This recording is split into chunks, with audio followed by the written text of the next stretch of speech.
In the garage of Dr. Frank Conrad, on November 2nd, 1920, the first scheduled pre-advertised radio program in the United States went on the air. Station KDKA was broadcasting returns of the presidential race on the evening of Election Day.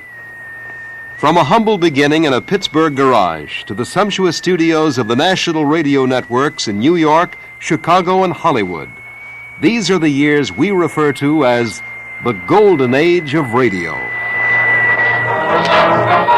the Manhattan merry-go-round that brings you the bright side of life, that whirls you in music to all the big night spots of New York town, to hear the top songs of the week sung so clearly you can understand every word and sing in your time. Al Kemp on the air for Griffin. It's time to shine, shine your shoes and Tony Home Permanent presents... This is Nora Drake. The Golden Age of Radio is brought to you by Burritt Mutual Savings Bank, serving Connecticut residents since 1889. This is the time for New Year's resolutions. The Burritt Mutual Savings Bank would like to offer you one which may be the best one you ever made. Why not resolve to open a savings account at the Burritt and join in on the fun of helping Burritt reach its second $100 million in assets? You may do this at either the Main or Slater Road office, New Britain, the West Hartford office at Corbin's Corner, or the new office which will open soon on the Wethersfield-Rocky Hill town line. Save where your funds are insured, where the highest dividends are paid, and where you join in the progress of the fast-growing, strong Burritt Mutual Savings Bank. Highest dividends paid, cordial service rendered. Make that resolution now, today. Save beginning with 1971 at Burritt Mutual Savings Bank. And now your host, Dick Bertel. Good evening, and with me once again is the man with 2,000 hours of old-time radio memories on tape, Ed Corcoran. Ed, how are you tonight? Very good, Dick. It's nice to be here again with you. Well, this is an exciting show because our guest is Richard Dana, the Assistant Director of the Division of Humanities and Communication Arts at Manchester Community College. Richard Dana was a program supervisor in the broadcast department of Young and Rubicam and a freelance radio writer during the golden age of radio. Dick, I don't want to date you. You certainly had an active role in television as well, but you did start in radio, didn't you? That's true. I did indeed. And this goes back to the early 30s. Yes, I think 1934 was the exact year. What got you started? I'm sure that people ask you that question, and I'm going to ask you right now. They do indeed, and here's how it happened. I was just recently out of Princeton, was quite stage-struck. I had just concluded one term at the American Academy of Dramatic Arts, trying to learn something about acting, a career which never brought me much money, but gave me a little occupation. I then, needing money, got a job as a relief investigator. But I had left my name on file with several university employment agencies in case anything came along in respect to broadcasting. It happened that Phillips Lord, of whom you may recall, needed junior writers. I thought this would be a fine opportunity because I knew Phil was very big and very talented in broadcasting. I applied. I had no radio material to show. I had never been inside of a radio studio. But I was writing plays at the time, plays which I was not selling. But the one I happened to have in hand had a college background. I took it into Phil Lord's office, 501 Madison Avenue, and the phone girl was screening writers. I kid you not. She was indeed. She was, as I said, just out of college. She liked the play because it had a college background, and I was hired. Well, now, I want to hear the story of your first encounter with Phillips H. Lord, because it sounds like something out of a movie script. Well, it does indeed sound that way.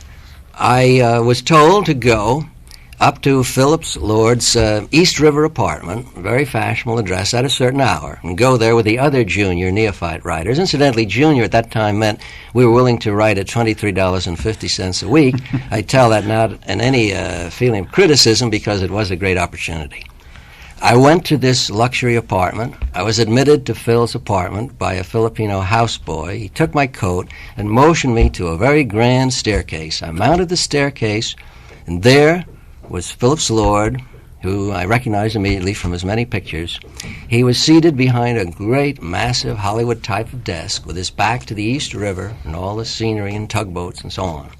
I sat down with the 6 or so other neophyte writers. We sat there in silence for a respectful 10 minutes. Finally, Phil got up and said, "Before we go any further, gentlemen, I want you to know I'm the toughest so-and-so in radio."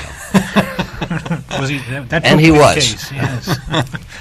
But you say you learned everything you knew about broadcasting from Phillips H. Lord. Yes, I do say that. I do believe that Phillips Lord was undoubtedly the greatest teacher that I ever had. I would say of broadcast, probably also of theater.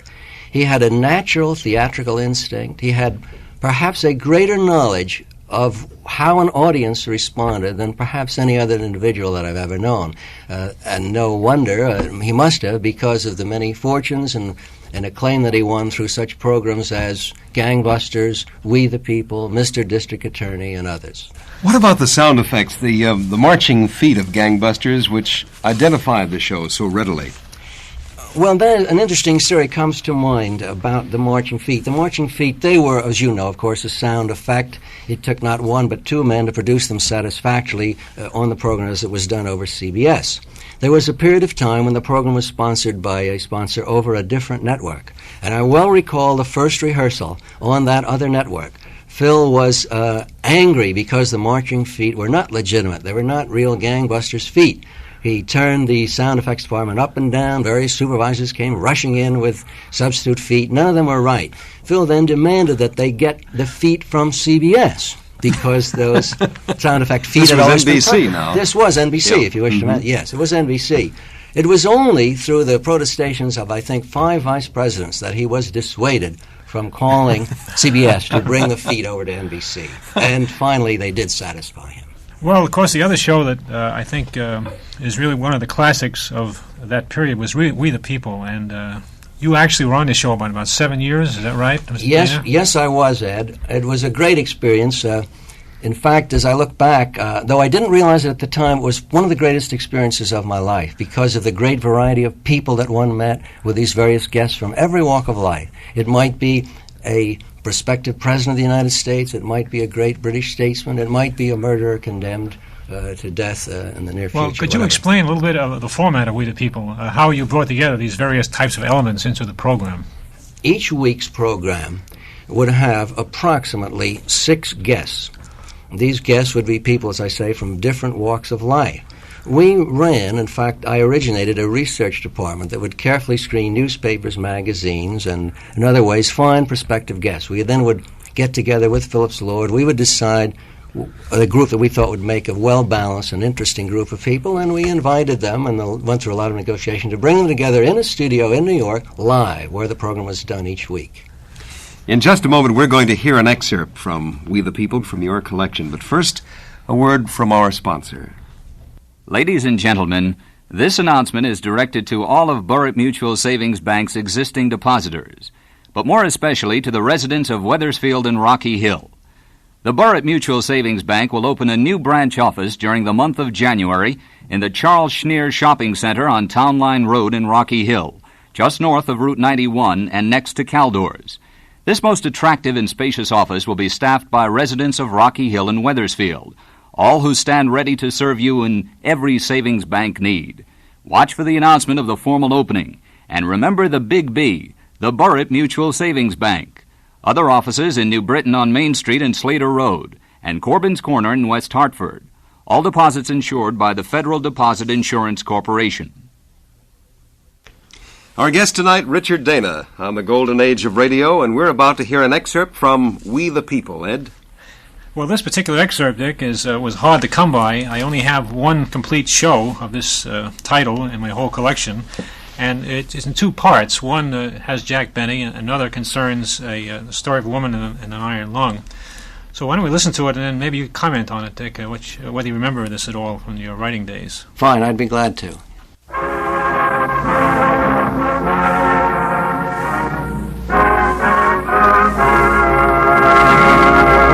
The Gulf Oil Companies and your neighborhood good golf dealer present We the People.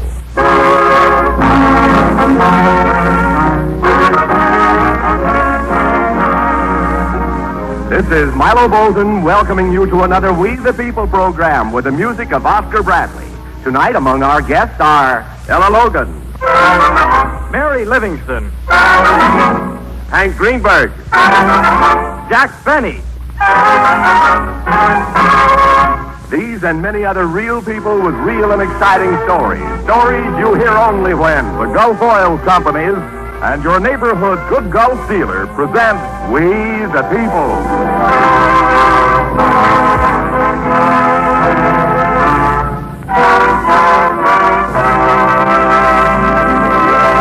For the life of your car, go Gulf.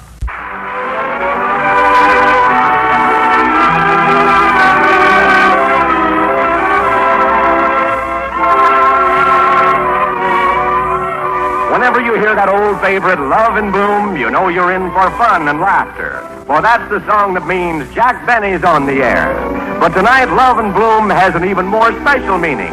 For it's the 20th wedding anniversary of Jack Benny and his famous partner, Mary Livingston, one of Hollywood's most happily married couples. What's the secret behind this happy marriage? Well, tonight you're going to hear the answer from Jack and Mary themselves. So come in, Hollywood. Congratulations, Jack Benny and Mary Livingston, on your 20th wedding anniversary, and welcome to We the People. Thank you, Tom Hanlon. Well, how about thanking me? I did the time. Oh, Mary, wait, it hasn't been that bad. Maybe not. Anyhow, I won a bet. A bet? On our 20th anniversary? Yeah. 20 years ago, a woman bet me I couldn't stand you this long.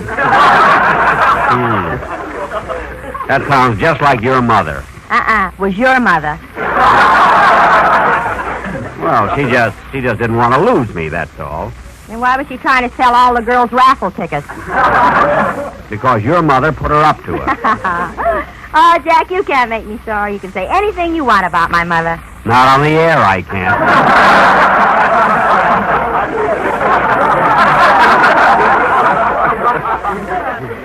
Oh, Jack's only joking, Tom. We're both very happy. You and Jack? No, me and my mother. Now, Mary, don't be smart. You know we're happy. It says we have to be in our contract with Lucky Strike. Well, say, how did you two meet each other? Well, it was in a bookstore. We both were buying a copy of the same book, a novel called I Stand Condemned. I Stand Condemned? Yes, it's the story of a man who goes to the electric chair and leaves 3 lovely children, we, thee, and people. Say, Mary. Mary. Oh, pardon me, it's your line. Yes, that is it. Mary, tell us about your honeymoon. Where did you go? To Niagara Falls. It was wonderful. I could hardly wait to leave there for New York to tell Jack about the place. Now, wait a minute, Mary. You mean you went on your honeymoon without Jack? Yes, I had already seen the fall.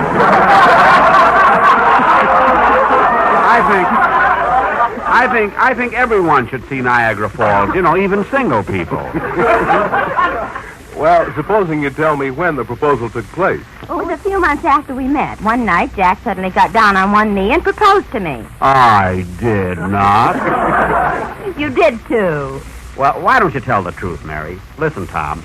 Here's what happened. We were sitting on the sofa in Mary's room. She dropped her handkerchief on the floor. I bent down to pick it up. The minute I got down on my knee, she said, "Oh, Jack, this is so sudden." And between this and sudden, her mother called the preacher.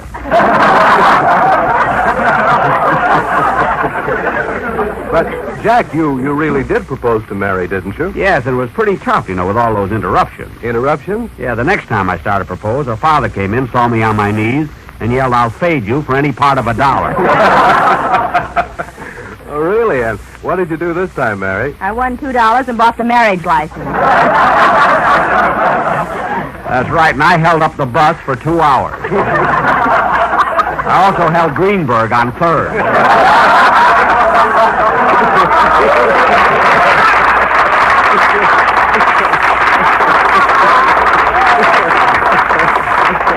Hiya, Hank.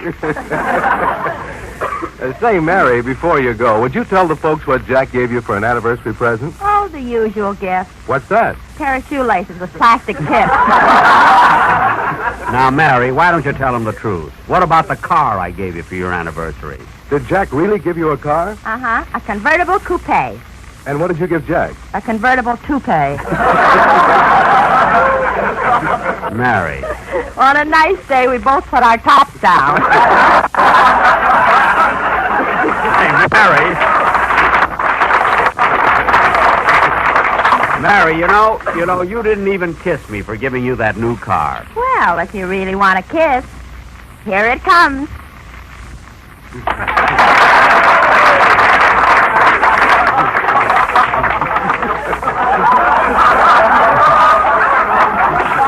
Well, go on, Jack. The Lexington script is yours. Read the next line. Jack, read the next line. Wait till I wipe the steam off my glasses. Good night, folks. Good night.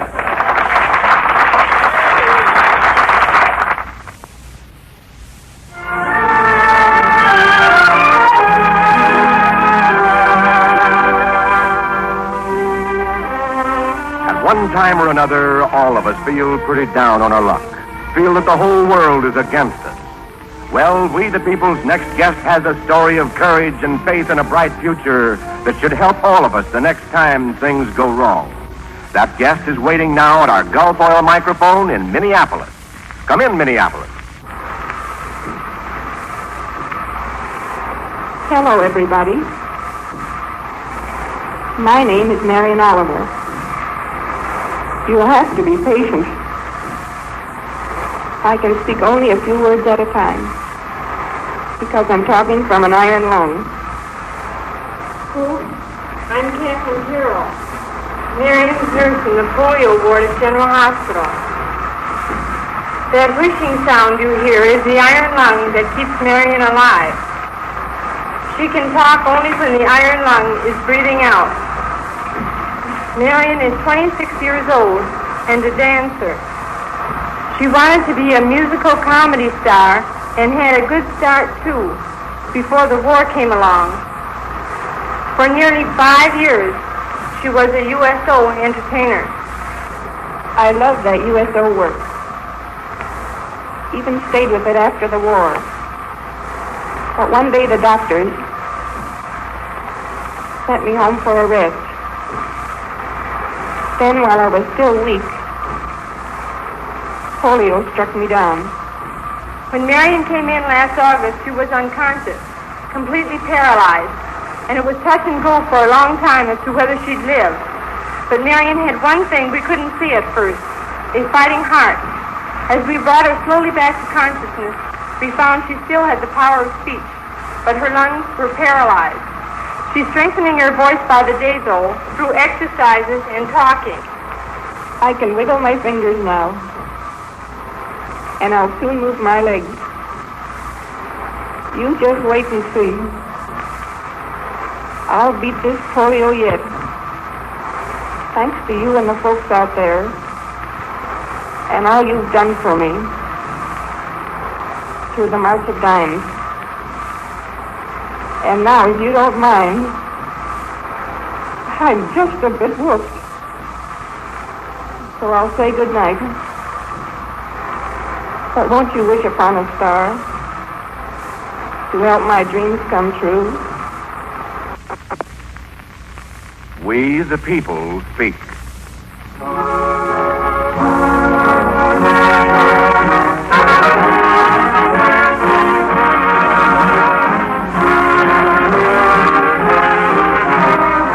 This is Milo Bolton again reminding you to listen in next week. You'll meet ace comedian Milton Berle, and along with the music of Oscar Bradley, you'll also meet many other real people with real stories you hear only when The Gulf Oil Companies and your neighborhood Good Gulf dealer present We the People. For the life of your car, go Gulf. This is CBS, the Columbia Broadcasting System. It was great to hear that show again. The theme brought back memories, did it, Dick? It certainly did. It haunts me. That music haunts me. It really does. So many years hearing it every week. Well, Ed, I know you have questions about We the People, and we'll ask those questions right after this. Have you ever heard of the Burritt Mutual Savings Bank and wondered where it got its name? If so, you may be interested in this explanation. The Burritt is in recognition of one of this area's most noteworthy citizens of the 1800s, Elihu Burritt, the learned blacksmith. Elihu Burritt was a self-taught linguist, a patriot and peace emissary, who served his country here and abroad. The mutual came from the fact that the bank is owned by and operated for its depositors. There are no stockholders in the bank. Established in 1889, the bank has served generations of depositors and borrowers in central Connecticut and is today a large, strong, and successful institution. When you save at Burritt, you commemorate the glorious past, profit from the successful present, and share in the promise of an eventful future. Burritt Mutual Savings Bank, a proud mutual savings bank. 2 offices in New Britain, 1 in West Hartford, and another to open in January in the Wethersfield Rocky Hill area. And now back to Dick Bertel. Our guest tonight is Richard Dana, Assistant Director of the Division of Humanities and Communication Arts at Manchester Community College, and, among other things, a writer-producer for We the People. Well, Ed, we just heard an excerpt going back to, about 1940 or so, and I know you have some questions to ask of Dick. Yes, Dick, I guess now the people can realize the show was kind of built on various personalities. Could you explain your role, some of the things you did on the show? I was a writer-producer, and my job was to suggest personalities, both well-known people and average people out of the news, for consideration. Then a decision would be made by the producer as to who would appear, and these some 6 to 8 people would appear on the next week's show. Many of them would come out of the studio in New York City, though some, such as this lady we just heard, who was in a hospital bed in Minneapolis, would be brought in by a special line directly from the scene of her illness. My job was to go out to many of those points and produce those remote originations, both to write the script. I would first interview the guest, such as this woman, learn about her difficulties, learn her story, talk to her doctor. Then I would write the story, truthfully, but making it as dramatic, truthfully as I could, and then go over it with the guest and make sure it was agreeable with her. Then she would actually read those words over the microphone. Every person was alive. It was the actual person, whether they came from their own home or from the New York studio. And we're talking about We the People, of which writer-producer Richard Dana has many recollections, and he's sharing them on the golden age of radio tonight. I want to remind our listeners that they're tuned to WTIC in Hartford, Connecticut. And there are so many names that come to mind with regard to this program, and perhaps one of the hosts might be mentioned. Now, there were many hosts on We the People. Yes, wasn't Kaltenborn one of the hosts at one time, or was it No, Ed, I don't believe Kaltenborn was ever a host, though he was a guest many times. The original MC was Phillips Lord himself, the originator. Mm-hmm. Milo Bolton, whom you heard on this excerpt, he was an actor that was auditioned by us, and we thought was excellent. He did the program for many years. Gabriel Heater was a very, very excellent MC for many years on the program. Gabriel Heater, right. And there was an incident comes to mind about his dressing room. We were broadcasting our principal act, so to speak, from a theater in New York. Gabriel Heater's MC had his own dressing room. And I recall there was a little slip-up one day because, in the interest of variety, we had varied type of guests. One of the guests on that particular program was a boxing kangaroo. And one of the production assistants, wishing to place the kangaroo out of harm's way for a moment, put him in Gabe's dressing room and locked the door. You can imagine Gabe's surprise when he came hurrying in for his rehearsal, turned the key, and was met by a kangaroo on his hind legs with boxing gloves staring him in the face. I can imagine. You use the word hypo very often with regard to that show, and I suppose that the day after the show was on the air, you'd get together, sit around, and come up with unusual ideas for next week's show. Is that basically how it worked? Yes, that is basically how it worked. We always, the rating game was being played at that time. We were very conscious of our rating, of our popularity. We did everything we could to increase the popularity of the show. We would choose guests from many different categories. For example, we might pick a person out of the news. He might be not a prominent person, but a person who was big in the news at that time. Let's say there was some incident, some international incident, some tragedy. We would try to be the first to bring that average person, so to speak, who for the moment was not average or above average, into the studio. On the other hand, it might be a statesman, it might be Randolph Churchill, it might be Cabot Lodge, or some other person who would have a currency because he had an outstanding name. And I wonder if you'd recall the story of the unknown soldier on We the People. Yes. I organized a research group to look for guests, prospective guests for the program. And I recall one day a girl, rather green in the business, but she brought in a clipping from the Denver Post, I believe. It was a story of a certain Army sergeant who had been the person who actually selected the unknown soldier. And the story was that he was somehow designated to go into a chapel where 4 caskets had been placed, all covered with American flags. There was no name on any of the caskets, but he was given the job of selecting the man who would become the unknown soldier. And he came on the show and told how he went into this chapel, how the sunlight was streaming through the stained glass. And again, this is an actual fact, there also was some organ music. It was quite a scene. And as he told us, something instinctively drew him to one of the caskets. Somehow he sensed that man had made a great contribution. And he went over and placed his baton upon that casket, and that man then became the unknown soldier. It made quite a feature on We the People when it was broadcast. Well, in just a moment, we're going to turn to another of the many great shows that you were associated with, Dick. But first, this message. Choosing where you will bank is for some people a matter of taste or convenience. For others, a matter of economics. Banking at Burritt Mutual Savings Bank might satisfy all of these preferences for you. Over the years, since 1889 to be exact, Burritt has always tried to be friendly and cooperative in its relationship with people. Its officers and tellers are particularly selected for these qualities. From a business standpoint, Burritt is large, strong, and successful. It's a mutual type of institution, organized and operated for you, the customer.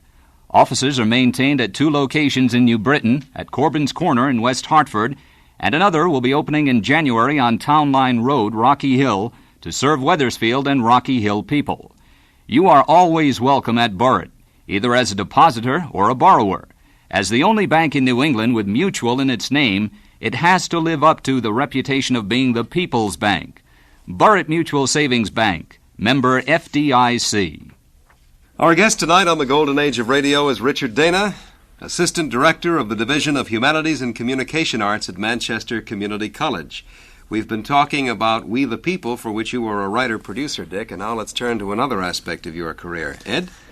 Well, of course, this other show I think is even better known. It was called Your Hit Parade, and for many years it featured the top 10 best songs in the country. They're done every week with Mark Warnow, Frank Sinatra, and many people like that. I was the writer for a period of time of the continuity. There wasn't too much writing on the show, but I wrote all of the song introductions. They're very brief and very telegraphic, but had to be the right words. As the writer, I did attend all of the rehearsals. Frank Sinatra, at that period, was the singer on the program. His career was relatively young at that point. Of course, he was a great, great talent, and at that in my memory, a very gracious and a very friendly fellow. Incidentally, he had a standby who at that point in his career, being new in his career, was not well known at all, but he was a wonderful fellow and a wonderful talent. That was Vic Damone. He was a standby on the program. He made it too.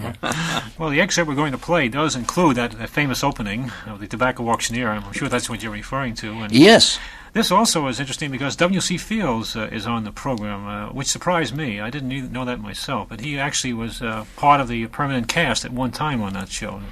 It was not the time at which I was writing the continuity, Ed. I do know that is the case, but I was not there at the time. And then, of course, did you write the fanfares, too, for the number 3, number 2, number 1 songs? It's interesting that you ask that.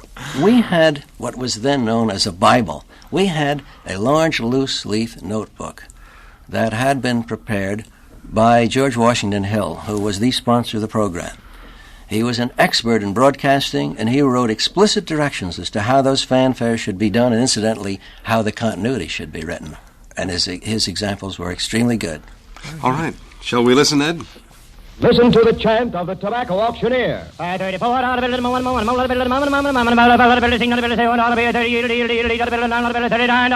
done. Sold to the American Tobacco Company. Remember, with independent tobacco experts, with men who know tobacco best, it's Lucky's 2-to-1.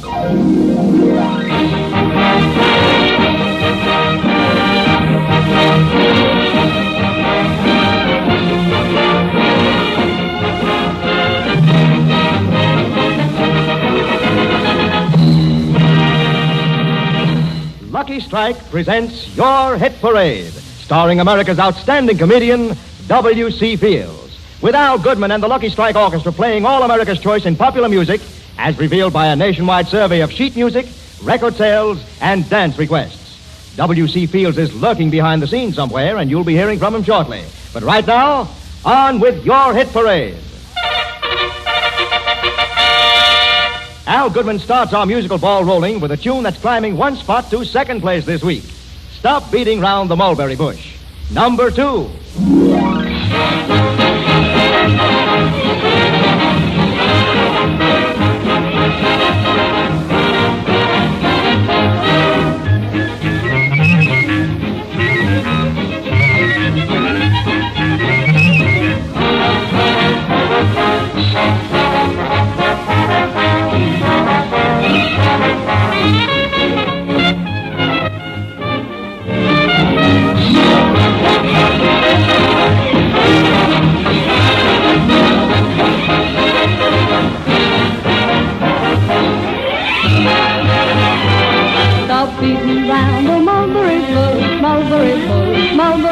Stop beating round the mulberry bush. Come out and say you love me. Stop beating round the mulberry bush. Mulberry bush, Mulberry bush, stop beating round the mulberry bush. When there's a moon above me. This is the way to win my heart, win my heart, win my heart. Better begin before we part, blue and broken-hearted. Stop beating round the mulberry bush. Mulberry bush, mulberry bush. Stop beating round the mulberry bush. Come out and say you love me.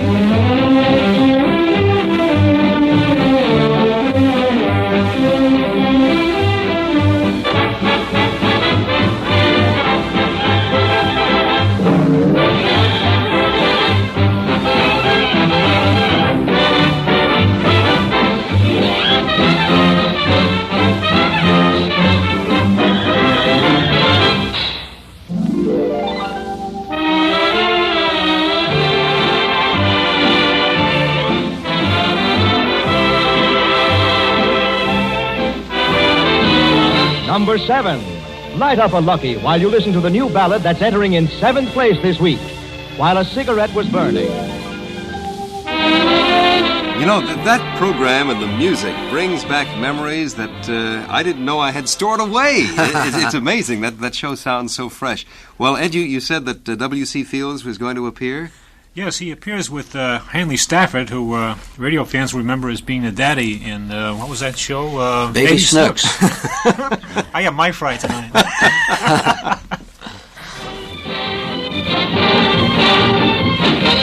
A Lucky Strike Extra. Al Goodman and the orchestra present a special arrangement of a hit tune of 1926. I Know That You Know.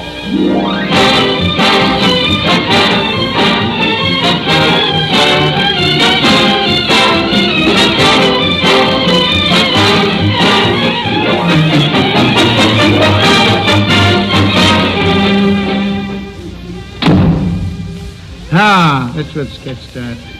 As I was telling you. Please lower your voice, Mr. Fields. And remember, do not mention the product. No. We have announcers for that particular phase of our oral information. Well, as I was telling you out there, I was swimming to Catalina Island. My bathing suit started to smoke. Oh, yes? I was swimming awfully fast. Remarkable, but please keep your voice down. Yes, certainly. I encountered a seal on the way over. He was exhausted. Oh, not really. Yeah. He swam over to the mainland to see the Hagenbeck Wallace Circus that was playing in Torrance. Mm-hmm. Very interesting. Yeah. It was very nice for the seal to call his friends, but do lower your voice. Oh, yes. He knew one of the trained seals with our circus. Oh, now, a little lower, please. Okay. In fact, he used to be in show business himself. Himself, yes. Yeah, but he retired in California. Oh, like most actors do. Yeah, I threw him on my back. He helped paddle every once in a while. Yes. A very considerate seal, but just quieter. Considerate seal? Yes, it was. He remembered me from the old Tunapore show. Where's the mob, I says. Says all living in the cove over there. We die for coin. Oh, lower your voice, please. Yes. Particulars racket, he says. Customers toss big lock washers covered with silver paper. Says we think they're buck pieces and die for them only to find we have been hoaxed. Hoaxed. Now, look, I don't wish to be rude, but your yarn sounds a trifle extravagant. Oh, God. And the audience prefers the music. Oh, the seal said, I know. The connoisseurs, eh? Oh. Seal says, I know we don't die for coppers. So when they throw the washers over, covered with silver paper, they yell, Hi-oh, silver! Please. Huh? Yeah, deceitful lot, the seal says. Oh, I've never heard of a talking seal. Is that so? Extraordinary. Oh. I had a talking dog once.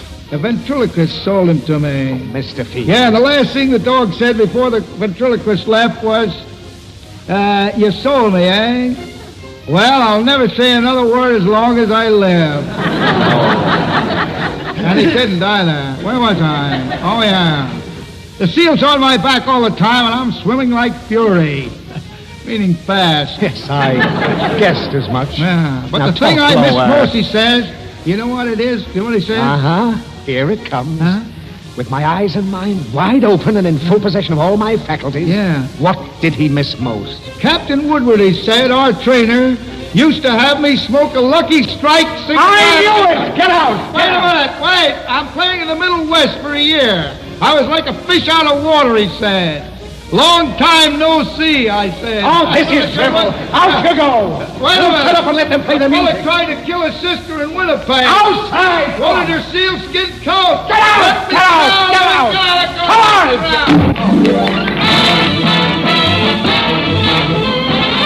That's a beautiful sequence. Well, let's see, Ed. We're listening to a hit parade from the 30s. Do you know specifically what year, by any chance? Yes, 1938. That's right. And all right, now I'm going to put you on the spot if you please. haven't heard the tape. What was the number one song? Stardust. You get a big fat zero for that one. Number 1. Up among the leaders for the 6th consecutive week, here's the song that's returning to first place on your hit parade.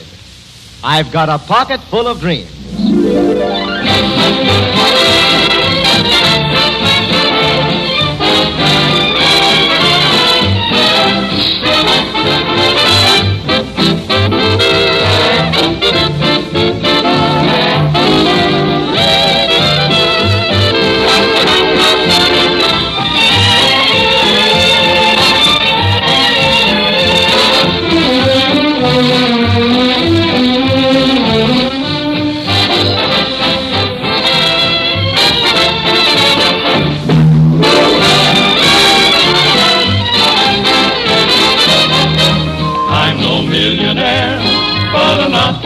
To care, 'cause I've got a pocket full of dreams.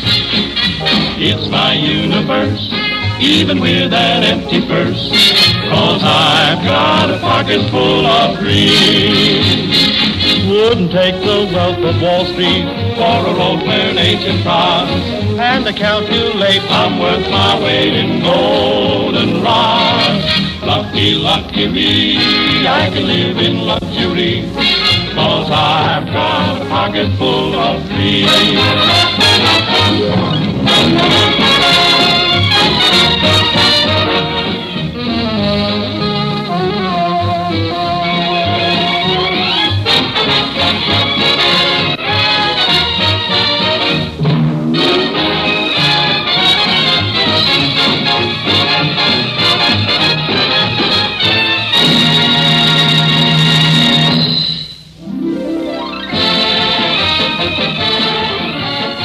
And that's your hit parade, your nationwide authority for the most popular tunes in America, played by Al Goodman and the Lucky Strike Orchestra. Don't forget, next week your hit parade will be back over this same station with another program of All America's Choice in Popular Music and All America's Choice in Comedy, Mr. W.C. Fields of the W.C. Fields Promotions Unlimited.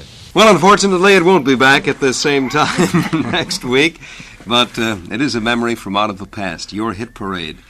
And we'll return to Richard Dana and his career during the golden age of radio, right after this.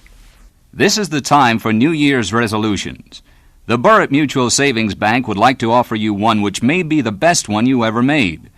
Why not resolve to open a savings account at the Burritt and join in on the fun of helping Burritt reach its second $100 million in assets? You may do this at either the Main or Slater Road office, New Britain, the West Hartford office at Corbin's Corner, or the new office which will open soon on the Wethersfield-Rocky Hill town line. Save where your funds are insured, where the highest dividends are paid, and where you join in the progress of the fast-growing, strong Burritt Mutual Savings Bank. Highest dividends paid, cordial service rendered. Make that resolution now, today. Save beginning with 1971 at Burritt Mutual Savings Bank. And now back to Dick Bertel. Richard Dana is our guest tonight, and Dick, we're going to turn now to the radio documentary, one of the great shows on radio during the late 40s, with which you were associated, Exploring the Unknown. It was a great show, Dick, and one of my greatest pleasures in thinking back.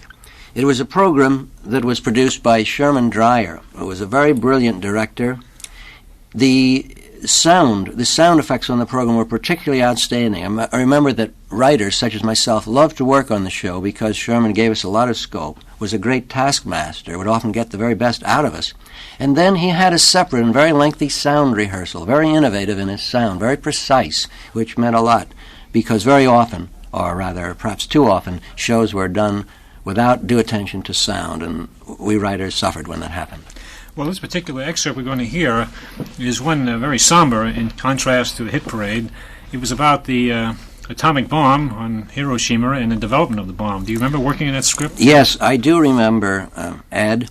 Like any of the programs that we did on Exploring, we researched very carefully, very carefully. We were assigned the scripts weeks and weeks ahead of time, which was a lot in those radio days.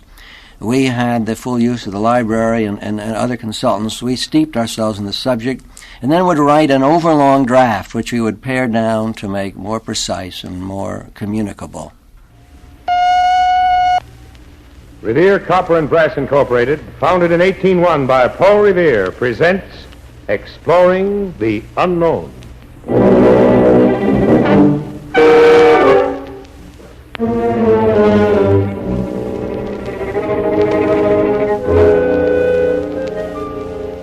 Hours and 59 minutes ago, an atom bomb exploded over an obscure atoll in the Pacific called Bikini. This is an important day in the history of man. Revere Copper and Brass Incorporated, makers of the famous Revere-ware copper-clad stainless steel cooking utensils, manufacturers of copper, brass, bronze, magnesium, aluminum, and steel, brings you the facts, not the rumors, the significance, not the fears, of the atom bomb, as the men who made the bomb would have it told.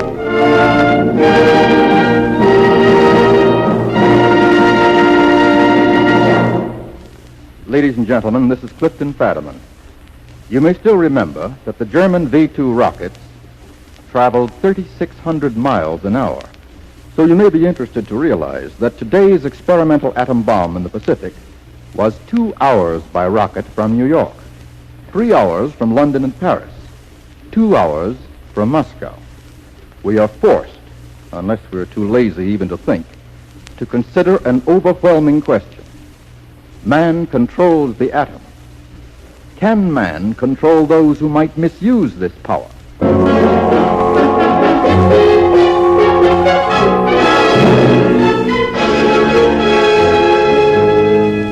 How to crack the atom? Scientists for many years tried to find the answer. They thought of nature's powerful sledgehammer, lightning. Fritz Lange and Arne Brasch of the University of Berlin slung a long cable between two mountain peaks during a storm, and from it ran another cable aimed like a gun at a plate of brass 1 inch thick. They hoped that a bolt of lightning would crack the atoms of which the brass was made. Look, Lange! We're picking up more and more charge. Behind the shield, Brasch. Here it comes. Look, the brass plate was ripped like paper by that bolt of lightning. Our experiments are failures. We'll have to try again. Yes, but how can we control such power? Natural lightning, nature's sledgehammer, could not be controlled. Therefore, science, and science means men working together all over the world dedicated to exploring the unknown, science resolved to build a device to generate artificial, man-made lightning. In 1932, at the University of California, Ernest Lawrence reasoned, You remember how David knocked out Goliath? He put a stone in a sling and whirled the sling faster and faster till it generated great speed and force. Why can't we spin lighter atoms as bullets faster and faster until they pick up enough momentum to smash a heavier atom and release atomic power? and science built an atom smasher called the cyclotron. Let's go into a laboratory. In the great room stands the cyclotron, a metal drum sandwiched between the poles of a giant electromagnet to control the course of the whirling atoms. The experiment begins. Is the first target ready? Just a moment. The first target is the element lithium. The whirling atoms are to hit it and knock off electrical particles from its nucleus. They, in turn, are to speed at the second target, the element uranium, which, because it is the heaviest of all elements, has atoms that are unstable and therefore more likely to be completely knocked apart and smashed. Okay, let's go. Current on. Hydrogen atoms, electrified in a glowing arc, feed into the drum and race faster and faster. They're given a shove by the magnets and whirl to the opposite side, where again they're shoved. These giant shoves of power accelerate the electrical particles 15 million times a second. They go faster, faster, up to 25,000 miles a second, whirl through an opening and hit the lithium target.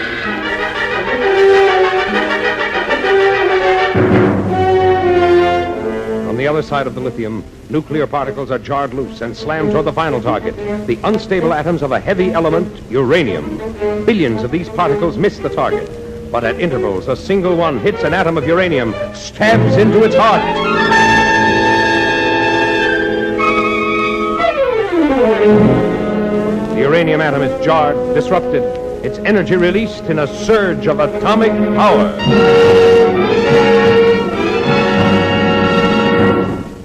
Does it bring back memories to you, Dick? It certainly does. It's Very amazing. keen memories. All right, let's go back now to the bomb on Hiroshima.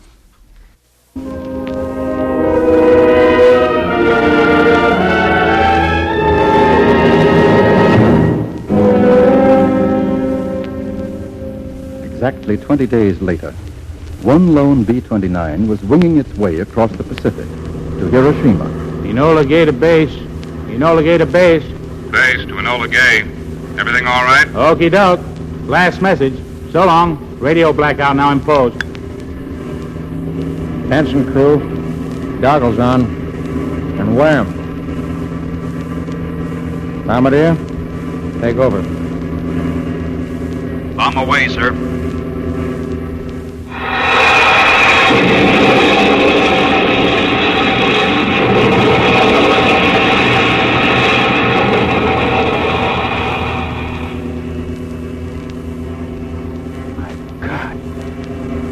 What have we done? Enola Gay to base. Enola Gay to base. Mission accomplished.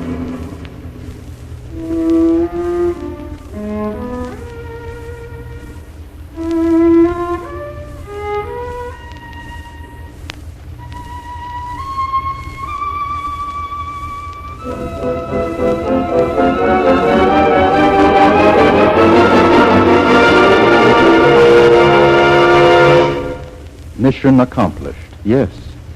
But what mission? What does it mean to unleash the power that warms the sun and hurl it upon a modern city? In the words of an aerial observer, a giant ball of fire rose from the earth 10, 20, 40,000 feet in mere seconds. And the mushroom top of this pillar seethed and boiled in a white fury. No longer smoke or dust or even a cloud of fire. It was a living thing. The facts are simple enough. A city the size of Birmingham, Alabama, obliterated. Only a few shattered buildings remain, gaunt skeletons rising from the awful desolation. 10,000 people instantly killed, 125,000 subsequently killed by the bomb's after effects. No, it shows some rather remarkable insight, I think, into the terror and the drama of the bomb, a short time after the bomb was dropped, people weren't ordinarily thinking about it in those terms at that time, were they? Well, Dick, some people were, as those of us connected with the program. It does seem to cast a light to the future. It was a very perceptive producer. It was a perceptive program, and Mr. Fadiman also, of course, was a man of great perception. I'm very proud of that show. We'll get back to your plans at Manchester Community College, Richard Dana, right after this. Have you ever sat in front of a roaring fire on a cold winter's evening, thinking about how you would spend $1 million? Unfortunately, most of us will never have to solve such a problem, but we often wish we could. Don't sit and dream. Act. Open a savings account at the Burritt Mutual Savings Bank and enjoy a high return on your money with the ultimate in safety. As a mutual savings bank, the Burritt is owned by you. Its depositors and the deposits are insured by the Federal Deposit Insurance Corporation, an agency of the United States government. When you think of saving, think of the Burritt Mutual Savings Bank, with 2 offices in New Britain, an office in West Hartford at Corbin's Corner, and another to open soon on the Wethersfield-Rocky Hill line. Don't forget, the longest journey begins with the first step. $1 million is a long way, but you will never get there or anywhere until you start. Do it now at Burritt Mutual Savings Bank, the mutual bank that belongs to you. Well, Dick, it's been fun tracing the past, in a sense. It has for me. And let's look toward the future now. You are Assistant Director of the Division of Humanities and Communication Arts at Manchester Community College. And I know you have some exciting plans, don't you? Yes, Dick. I'm very excited about the plans at the college. I was hired, I would believe, principally to plan and instigate a series of courses in broadcast instruction, instruct young people as to how best to get into broadcasting as a career. I find it very stimulating to be working with the youngsters and the young people, and I'm looking forward to building a communication center. We are working slowly, we're working soundly with due respect to budget and our obligations to the state, but I believe that as early as next fall, if I'm fortunate, we may have a half-dozen communication courses in operation, and I'm looking to a long career at the that's college. Wonderful. Wonderful. Richard Dana, thanks so much for sharing your memories with our Golden Age radio audience tonight. Ed, what's on tap for next month? Next month we have another giant, Dick, Goodman Ace of Easy Aces. He'll be on with us on January the 26th at 9:06. I'm very glad to hear that. I'll certainly want to hear that program. Well, let's make sure that we're all on hand then. January 26th, 9:06 on WTIC for Goodman Ace on the Golden Age of Radio. This is Dick Bertel. And this is Ed Corcoran. Good night. The Golden Age of Radio is brought to you by Burritt Mutual Savings Bank, serving Connecticut residents since 1889. This program was produced and edited by Brian Hartnett and engineered by William Kaluch and Bob Shirago. This is Bill Henry. Don't touch that dial. Listen to... The Kraft Foods Company presents Willard Waterman as the Great Gildersleeve.